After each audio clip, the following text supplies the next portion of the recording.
है से कोई हुजिक चंगन गदो से इहो म चंगन गदम ने रेसिस्टेंट की थुगाई रेबा कॉन्स्टिट्यूशन चना पथा थुगाई रेबा मयाम तवैबा मयाम से मसिगे मायो के इहो ओइना चंगन गदब ने बा मदु की फोल ओइ गदब ने बा कोई इलेक्शन की रिजल्ट से इलेक्शन की काब कादब से कनाना लेप के देगे इहो दु याव दा चंगन बा काब मा माइथी बा अदु दा लेप के दब ने बा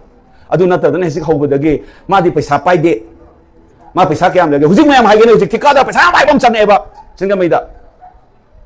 युमथोंग खुदिंग की कोला साबंग अम युमथोंग खुदिंग की रुपा लाख अमम पीबंग अम चतो मयाम को थादे गदा हुजिक मीदुदा युमथोंग खुदिंग की लाख लाख पीबंग अम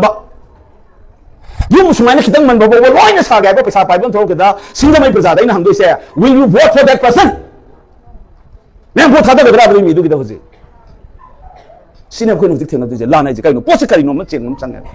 कंगला तोंबी लांबी आदे इकोनॉमी थुगाइरे सिविल लोन थुगाइरे तौनिंग बदा तौले रे सिदा सिदा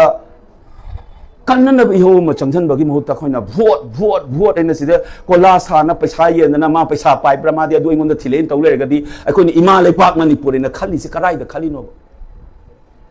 अदु इमा लेपाइ सिसु नै हाइसिनी मित्त सुम अखोइना पोक्त सागर इमा इन नुपी मु उबनी अखोइनी मणिपुर इमा इजनी इमा वारे मणिपुर इमा वारे से मैं वारे जिनु जी ngasai hai dai lupa lising hom ne dai ne cylinder do nang lising tara lo lu betuna nang cylinder do tha kya ko nang yom thok lu ne ahum ne nang kha ahum den chat roi ba gas tu le ga nang asa thau lang cha thung dori bra ba kadai de no ba nang 10000 no na men dori do sigi wakhalon jigi revolutionary moment amana lekai da naharul khangde lari hai ba khangdai gi sa issue sing se lai ga su tambe ba sahi kun sa da ba noi maru ina na whatsapp ta kai da sinoi gi ahal na da hai ba ma change ba se uzi थेंगरी से हो म तौदगदी मणिपुर से यारोन फोंग हाइनी cabinet minister अमना हुजिक हुजिक लेबि सरकार निसु येंबियो कयाम न खोजे ai हाइसिनि ने मपाम चा लौना बल kai ki tobugi adu samane ba kari no gyamen ta dum pangtaung da toleba khudam chief minister amagi nupa du gi group tu na ha pani makak kai se phamina ri ba deputy chief minister ani tu ne ba langari se sibu yari ba ware ni lenga iba deputy CM amana deputy CM amu dugi nupa dugi group na hapani hai na to sia hai na dai na ahun to si kari no badudi mi su masak su ta he police lu logre ha duga um pick up to le kari no ba sia khun tawris kadai dagi lu cha na ri game si da sigi khuing sida na sai ge ai khoina vote yeng dori ba mi yeng sakaram ba mi yeng no ba khoina ai khoina khan be ba khan ja kari no aduna ne khoi gi rahul jin na da kharis movement ama mathau tai iho ama mathau tai resistant gi ai khoi gi oina di mana haire se hena mara chumba marik chumba wafam ne ba ima manipur bi kan gi haide sigi blatantly tawai but season ari ba ma sa example pizza rai duni sarkar pairi ba mo ni da deputy CM dun deputy CM da maran siri ni praja na sina hapane ga suspect oina bo pick up taw duna lai ngami ni kari no ba khoina se hingi je sidai ai khoi si bu sai da nganu yon ba akhoi nganu loi ba lai da ok loi ba jaga lai dai ne khoi ya samban na khajal laga ok mayam char ga achapo lang ba nganu lang dai ne moi do si manipur blockade oi se moi khangam ga dang thabiu ok sing du ga nganu sing du ga moi gyan taram ga ba si deputy CM am mai maran si mi makak e ye chari du su moi da mai pisang ga ba no orak na ni han taw lai do numini ni do mapan do thon da mami to khumjan dumna amam do sa lam ba kan na kai nom pizare sam pizare do kai ba mi do pizare su ga men ta de ne o ba horak ne phukal ai do ji hai ba pot mayam se o kon de le bo ok akhoi gi si ok le ba sai de yeng bi nganu le ba moi gi nganu mayam do ok mayam do gyan taram ga de ni si bo akhoi do ok nganu ba ti na ti da nganu ni na khoi dia si so bam thok te ba mi khoi da soi de na si ya de nai se akhoi mayam khan ni na bam thok te bam ta bi o ne thok ta braba si aina hai si bu la la braba adu hai sauri sau bu song mende ye lien ba sa da na tak ngang da ai na ngang ba Indian Express mi gi interview to ro pa ma international conference ma pa na ngang dai ke su sau mu roi inam nam si ra kan frustration sum hai ga le tawri se kari no na vote ai ga da vote si chu chat da ba na niyom na kari no ai ngasai ta seng ho da hai jai ni ai na romen da support tawri se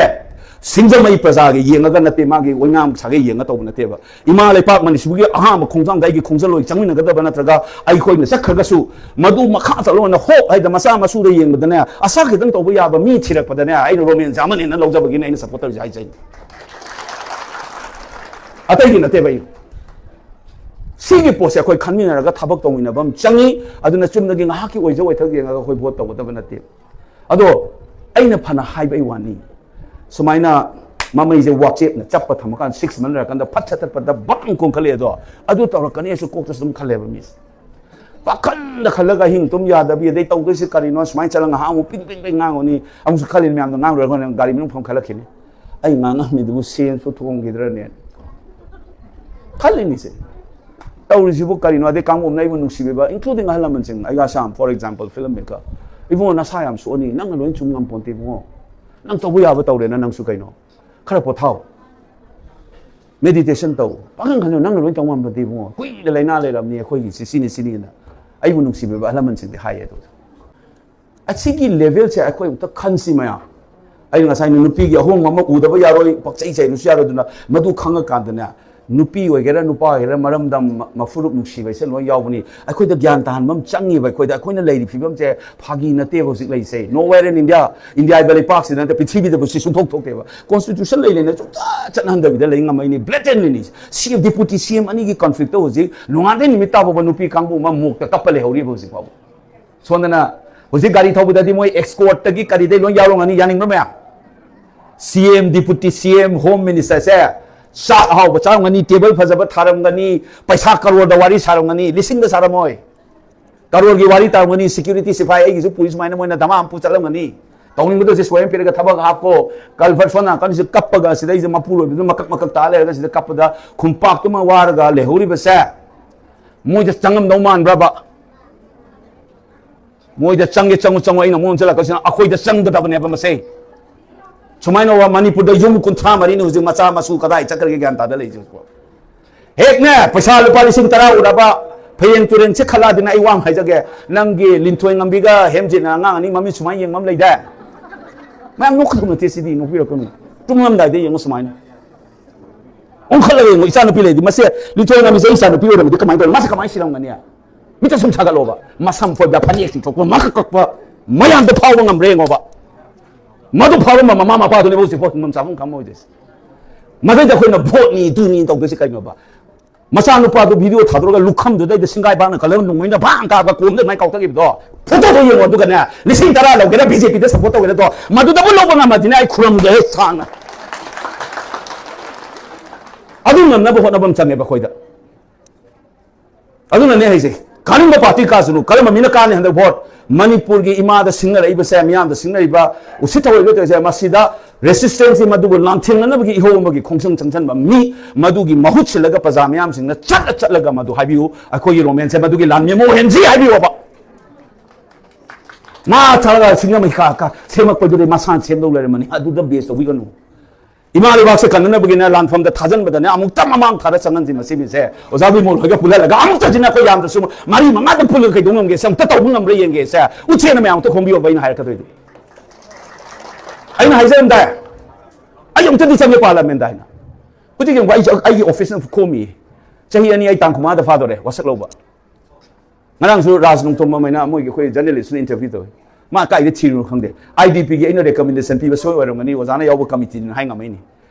committee da kari chakhe ga se Manipur da khami jan Oja Bimol kai do gre ngang ni abrong ha kan thai na mu ngang di hai na mu ngang di sum taw le bi na do moi na hai den chaka do mi di na ti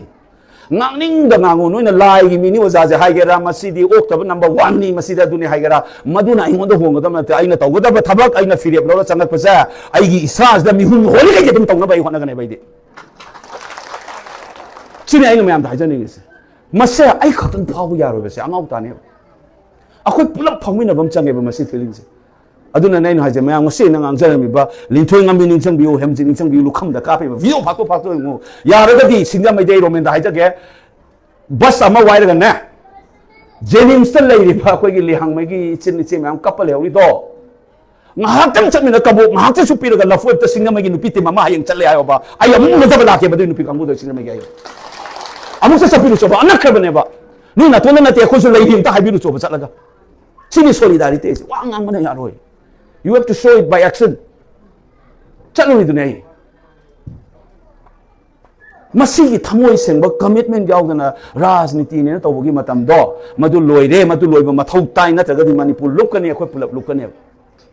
aduna halak election la ko sai no jai sa khoi wa khalon je kitang hong do ma dakar oi adu ai ngasai hau da hai jini pangki da ki dana cm ni ngi sa khoi ngang hum to de sigi revolution gi struggle je khau ra ba khoi raul jina ai resistance movement ji wa khalak do ne cm oi gera governor oi gera prime minister oi gera paisa pa gera kai ma thok tar oi ba ai thabak to tawra kane ba madune revolutionary work ai kan khalo ai gi strength tu ni achuk chawrba british saಮ್ರಾಜ್ಯ du dai da bo machi ba pir ga ning tam ngamaro na khala ma bo india ji mo ning tam ga ro ang ta biu ne numit tadre hai ba british ke saಮ್ರಾಜ್ಯ gi mayokta lan hodu da na kai kana do no kai de india na independent phang do no na khala ma ba india ba le pak se na si independent warong ga dra ba madu do nam na cham chan ba du ni manipur oi ro ya ro hai bi ra kanu ai khoi ni disease di laina nari de khoi ni laina ma sa khang je isa da nari ba laina je kai no khang ji madu sum thong na ba gi lambi nei nga sa hai je khoi leader na so hai re handa ke bot se de iho ama resistance ki movement amagi saruk oina sangjan ga da bani madu gi maru oi ba naha oi ba inform oi ba committed oi ba public service to ne khan ba mi loina ma perfect oi daga su madu ngam ga da ba nu pa ni haina khan ga da bane ba khoi romance adu da vote khong ga da bane ba du mai adu ga singa mai sem bai du di arai ba thabam ni luris di ai nga sai hai se kangla tombi lan ba ngam de se singa mai praja su yauri ni natro more chapa ngam de sibu akoi yaudra brai bi adu di kai do bagi khoi na si khaba oinam ko lup singjam mai na kai do khan doi no koina thengnai ba lan pham che kai no mu khang mum chang ba man oi do se mla kawi singjam mai de assembly laite manipur state assembly ha ni laipak ki assembly ni manipur ge adu gi mai mami ni kai kau do ba kar ma tung da member of legislative assembly ha ni assembly du gi member ni assembly do kaino nagaland gi na te up gi na te manipur gi hai bani toi ri ba manipur thuai ri ba manipur ji gi mihut ni aduna man mai masa gi mayum semja ba constituency semja ba du di ma gi mathau ni adu di tau hai ro ba mathau ta ba na te lu ri di ima le pa ki ne tau du nang yaw ngam re du ne hai dana ai nei chanu pi dong no si bo yo i du ni kaino da kumbi da ai na loi bu khrabi o jerge hai ma wa ki bu do am to za la man khumbi ma kham ta kapi ai gi wa le gi do mo chong ta wa ba nang gi no hai ra ki de ba no pi do na